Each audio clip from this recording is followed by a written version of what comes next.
Good afternoon, Philadelphia. It is an honor to be with you here today at this work site, surrounded by this equipment and workers who are making progress. Visible, these machines, these tools, and most importantly, the hardworking men and women on this site represent the spirit of American progress and possibility. What's happening here is a sign of investments we are making not only in our infrastructure, but in the future of this nation. This site, like so many others across the country, is where the future of America is being built, where we're not just preparing roads and bridges, we're laying the foundation for the next century. We're modernizing, we're revitalizing, and upgrading the very systems that keep this country moving forward. And today, I'm here to talk about why this matters, not only to the folks on this work site, but to every American family. Every business in every community from coast to coast. And I truly believe that. For decades, we've known that our infrastructure needed investment. We felt our communities were stuck in traffic and we're stuck in a time warp. We're stuck in traffic on outdated roads. We've seen it here in the news recently, another bridge declared unsafe or in need of emergency repair. We've experienced it when businesses struggle to move goods effectively and efficiently across our country. And it's costing jobs and hurting local economies. Our water systems, our electrical grids, and even our digital infrastructures have been long overdue for a makeover. That's why, since I took office 4 years ago, America's infrastructure has been on my top priorities, and it has since the very beginning. Since 4 years ago, it's been one of my priorities in my administration. And thanks to the hard work of Congress and the support of the American people, we've made it historic investments and over $1 trillion in investments into rebuilding the nation, and the results are already coming to life here in Philadelphia and across the country. What does that mean? Let's start with jobs right here in Pennsylvania. Tens of thousands of good paying jobs have been created. And I'm proud to say these jobs are union jobs that allow workers to support their families, jobs of dignity and security. The men and women out here on this job site and so many other job sites throughout this country, um, from Pennsylvania to California, are the ones bringing this vision to life. They are the backbone of this effort, and they'll always fight to make sure, and I will always fight to make sure they get the pay, the protections, and the opportunities they dearly deserve. But jobs aren't the only benefit. These projects are about delivering something vital to every American opportunity. When we build better roads, safer bridges, and a faster rail lines, we connect people to the opportunity. We connect families to jobs, students to schools, and businesses to markets. We create faster, safer, more reliable systems that allow America to thrive in the global economy, and we really do. And it's not just about transportation we're talking about, it's about infrastructure. Every corner of our lives right now, as I speak, we are upgrading water systems to ensure every American has access to clean, safe drinking water. Something that should be a given in this great nation, but hasn't always been a reality. We are modernizing energy grids, ensuring they can withstand the increasingly extreme weather events and are equipped to carry clean, renewable energy into the future. We are expanding high speed internet across our nation so that every household, whether in the country, the city, or rural area, rural America, can be connected in a digital economy.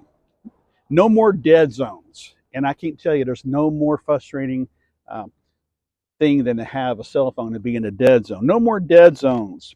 are sitting in parking lots to get Wi-Fi, to get their homework done. These students who went through the pandemic not having adequate Wi-Fi in their homes had oftentimes sit in coffee shop parking lots. That's going to come to an end with this infrastructure program. And let me tell you something else. We're not just rebuilding the infrastructure of yesterday. We are preparing for the challenges and the opportunities of tomorrow.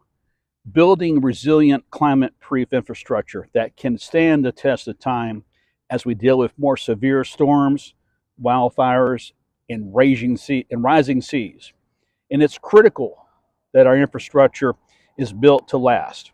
We're designing roads that drain faster, energy grids that are more resilient to outages, and transportation systems that rely on clean energy.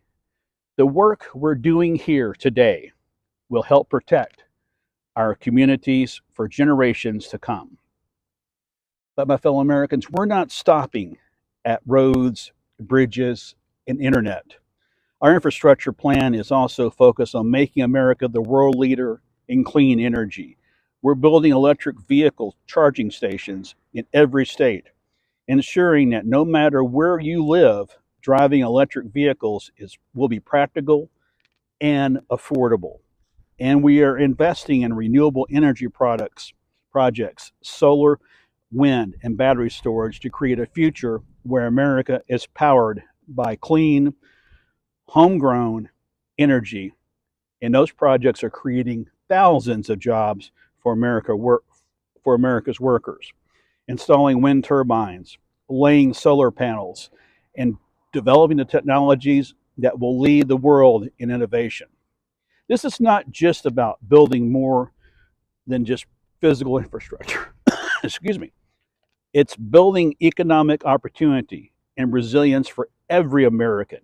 It's about restoring faith in the ideal that when we invest in ourselves, we can create an America that works for everyone.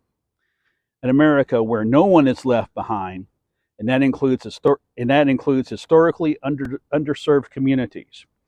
We are making sure these investments reach urban neighborhoods and rural towns that have got left behind too often. Every American deserves safe roads, clean water, and the access to the digital world. And that's exactly what we're going to deliver. Look, now I know there are some who said this couldn't be done. And they're still out there saying this can't be done. That America was too divided. That our political system was too broken to take on something this big. But we proved them wrong when we can come together. Republicans, Democrats, Independents. We showed the world that Americans can still get things done. We passed the largest infrastructure investment in generations, and we're already seeing the results. And we're talking about more of this today. Infrastructure is so critical to the future of our country. And here's the thing. We're just getting started. Over the next decade, we're going to rebuild this country from the ground up. The roads, the bridges, the transit systems, the broadband energy grids, you name it. We're going to get it done, and we're going to do it with American workers, American steel, and American ingenuity. To all the workers here today and across the country, I want you to know this. I see you, I hear you, and I'm fighting for you every day. This work that you're doing is not just about building infrastructure. You're building the future of this country. You're building a stronger, safer, and more prosperous America for your children and grandchildren. You are proving that America can still dream big, can still take on big challenges, and still come out on top. This is about pride in our country. It's about restoring our confidence that America is capable of great things. And it's about ensuring that every American has the chance to benefit from that greatness. So let's keep going with this. Let's keep building. Let's keep proving that when we invest in ourselves, there's nothing that this country cannot do. We are the United States of America, and there is no limit to what we can achieve together. And there really isn't. All this uh, partisan politics we've been going through for the past few years, we need to stop. We need to come together as one and work on these issues. There are critical issues that are facing this country that need to be addressed. And mark my word, there is nothing beyond our capacity if we just come together and work together as one. May God bless you. May God bless our troops. And may God bless the United States of America. Thank you all very much. Thank you, thank you, thank you.